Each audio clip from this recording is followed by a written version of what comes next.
Hey everyone, welcome to the wild side of Australia. It's just us, a bunch of rocks, and a plan to make something epic. It's not just any project. We're not just working with any old backyard. John, the legend who owns this place, went all out and built a massive concrete wave. Yeah, you heard that right. A surfer's dream, right? Here in the middle of Australia, and tucked right under that wave, a sweet pool. Our mission, we're going to surround that wave and pool with a waterfall and outcroppings that'll blow your mind. We're talking boulders up to 5 tons each.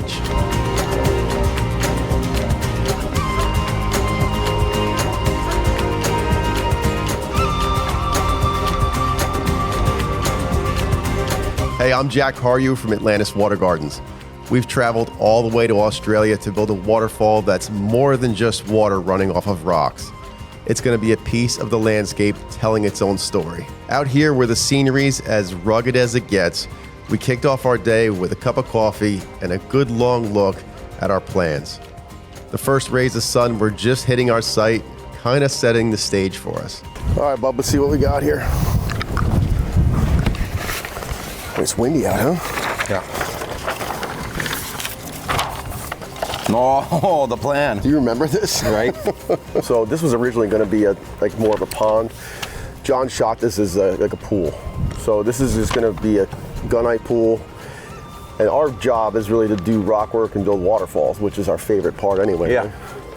Yeah, So, I was just talking back to home and I said, they said, so is it going to be difficult? I said, it's like building a waterfall onto an existing swimming pool. yeah. Like, that's what we're doing. The interface that he's going for is going to be a little different than what we normally do.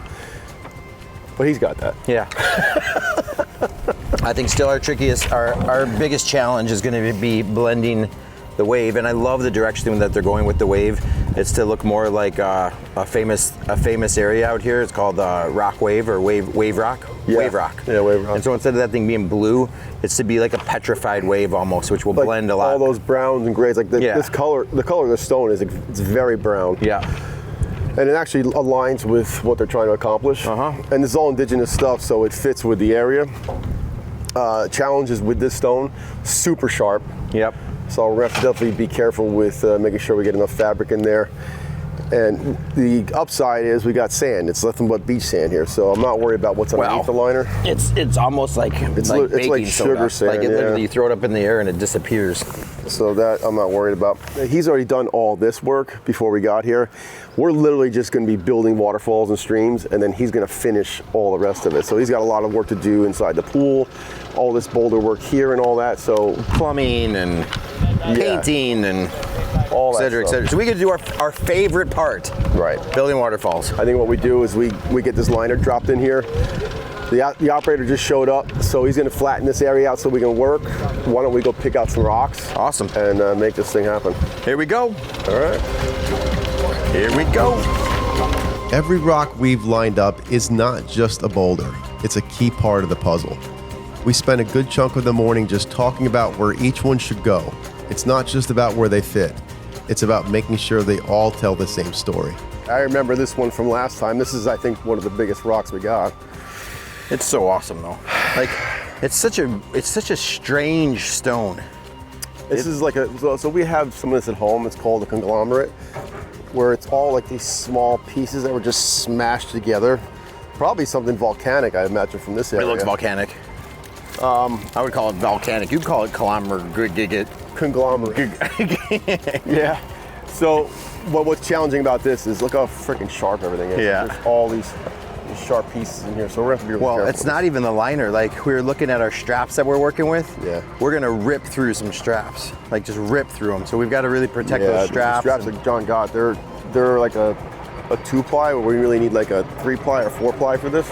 If we stand this up vertical, this could be waterfall coming off that. It looks like this side coming off. I almost think like this is the better side. It's so like this side's got so much more character. The only thing I don't know what the water is going to do on this side. Right. Like once we stand this thing up, you can tell that it's going to hit this on the way down. Well, what's cool about this stuff is it's kind of soft. Yeah. Oh, you can take a hammer. So we can chisel a lot of this stuff out and almost shape this thing. But then if we get something else down in front of it where it kind of bounces off, and we get more of that, like that back and forth whitewater action. And some of this, like, it's going to come through here so heavy, and we can chip this out and open it up some more if we need to.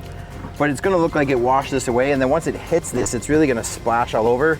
And we want a little more splash on this stuff just because of how far away the house is from the waterfall. Well, we have instant 7 feet tall right here. Well, that's the other thing. That's huge.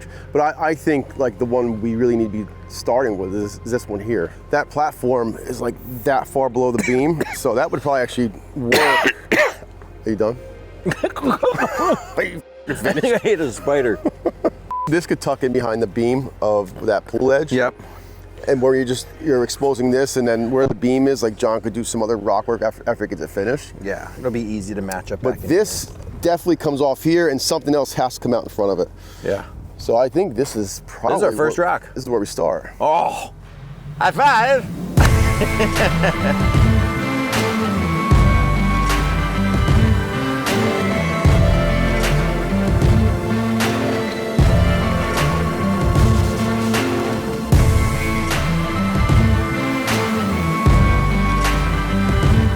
Once we had our game plan down, it was time to get our hands dirty. Placing the first rock was like, all right, this is happening. And when we moved on to the second, we had to be extra careful. Sharp edges everywhere. And we didn't want to wreck any of our gear. John, I'm guessing at some point I should ask you for some sunscreen. Do you have sunscreen? No. They don't believe in it. Olive oil. Olive oil. You got some Crisco inside if you want that. Yeah, Kramer.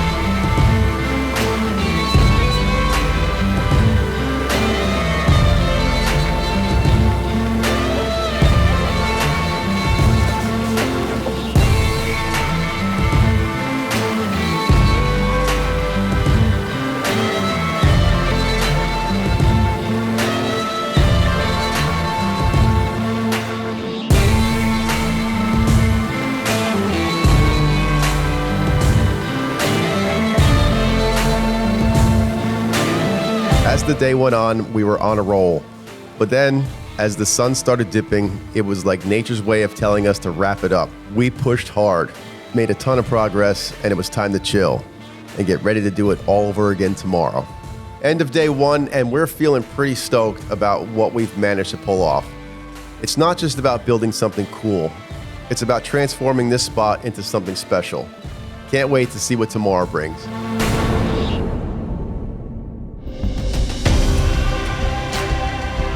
All right, day two is here, and after smashing it on day one, we've got a big day ahead of us. It's another early start because, you know, we've got to beat that crazy Australian sun. First thing in the morning, we always have a quick chat about what's going on for the day. Today's big question, how do we deal with this sun? It's brutal out here. Plus, when you're playing with rocks this massive, every move counts. We've got to get it right, or we could end up painting ourselves into a corner. Imagine getting some, like if those olive trees get big or whatever, or some other types of trees. I don't know anything, but just to have some natural shade that goes that way. Because that sun's brutal as it comes up in the morning. Yeah. Yeah, I'm going to do olives. You remember when we went and had a look at Bill's place up there? How he's got them shaped? Yeah. Beautiful. Yeah. Where you just got your trunk and then... Yeah, he kind of did a... Perfect. The mullet on top. Yep. Yeah, that's what I want to do. Okay. So I think we have to really think about logistics here, and as far as what we get done before we block ourselves off. We know we got to get at least some the rock work dropped in around that patio, right? Right. Well, we'll drop a few in just so it's easier for John to... But yeah, like I was saying yesterday, you're gonna have to be careful, John, up against these rocks when you dig for the wall, so you don't undermine everything. Yeah. This morning, I think we have to drop this in. So what are you seeing then? You want to come like that triangle piece that we were talking about? Yeah, but I don't think we're gonna get one high enough to match this, so it's gonna have to be that and then get up behind it. And come lower. Like this whole interface here is gonna be kind of a pain in it. Because we're talking about getting a big flat one in up here, right? And there is, like up in that pile, there's some giant, nice flat ones. I think this is like just a hard turn, and then we're starting it like right there, right? So you want to come in like this height? Just as we're getting our heads into the game, boom, more rocks and stone dust get delivered. It's like Christmas for us, but instead of presents, it's giant rocks. Go figure.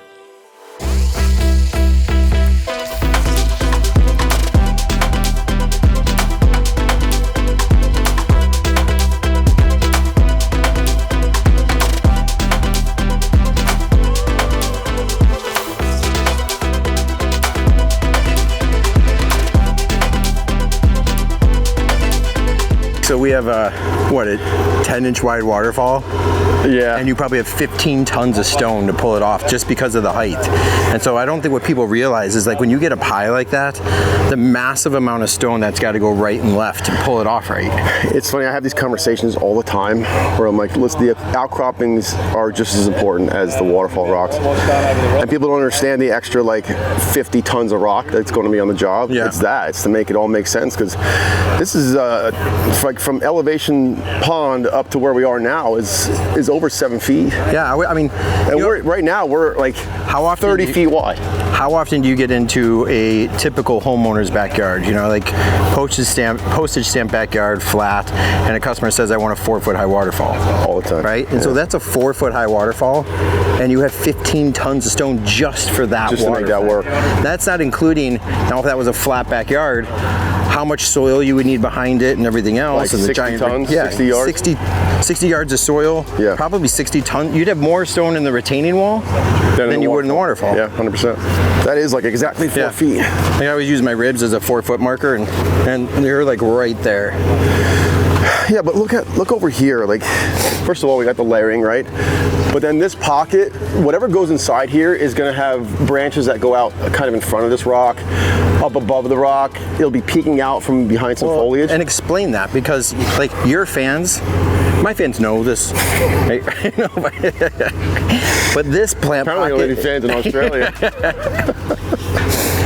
This plant pocket, like for me, like one of the most important things that's happening in here. Otherwise, we would just have this like sea of rock. It's gonna be a monolith of rocks. Yeah, I think the landscaping is really a crucial part to finishing this thing off, because when those plants go in, up behind, you've got all the dimension now, and like I was saying, with the rocks poking out, that's what makes it look like, okay, this could believably have been there, right? But yeah, no, this would we just need something to take your eye away from like all of this rock. Yeah. And by having a big green plant in here, whatever the Australian plant is, will actually make you then hyper focus on the waterfall. I'm pretty sure whatever it is going to have spiders living in it. There's no doubt in my mind.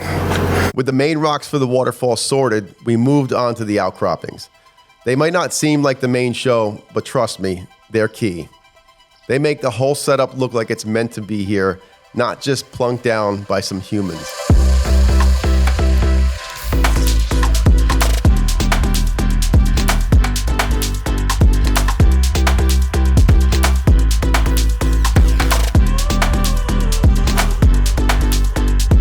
We hit a point where we had to switch things up. If we didn't, we'd either trap our machinery, run out of rocks, or worse, mess up what we'd already done.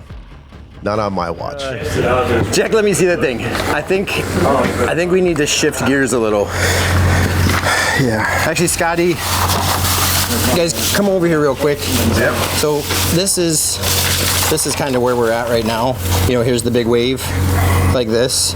Here's these waterfalls that we've been working on. There's the stairs, like right off the corner here. So we need to get this fire pit in. We're not going to bring it up as close to this waterfall as we've got it drawn in, because if we start digging all this out, things are going to start undermined. we're going to undermine stuff.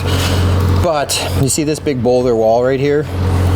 This boulder wall has got to kind of go in to hide all of this. Well, plus Mike can only get to like right here right now with the machine, so he's going to have to do this at this point. So if we hog all this out, probably pretty close to this wall that's here now, Mike. We're going to drop a bunch of big boulders in here as far as you can reach, and if we have to get some from the other side, we can do that later. And then that'll be it. Like, then we're done over here, and then we can finish the waterfall. Because if we go and spend the time up here, we get into blocking us out of here.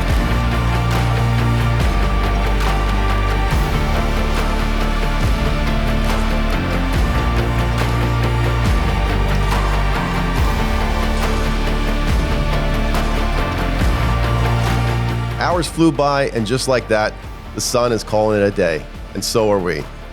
We made the most of it though. Looking back, it's pretty awesome to see how much we got done. And that's a wrap for day 2. It's shaping up pretty nicely, huh? If you're digging what we're doing here, smash that like button, hit subscribe, and let us know in the comments. How do you think it's looking? You got any tips or tricks we should know about? Or something you would love to hear about? We're back at it next week, so don't miss out. We'll catch you on the next one.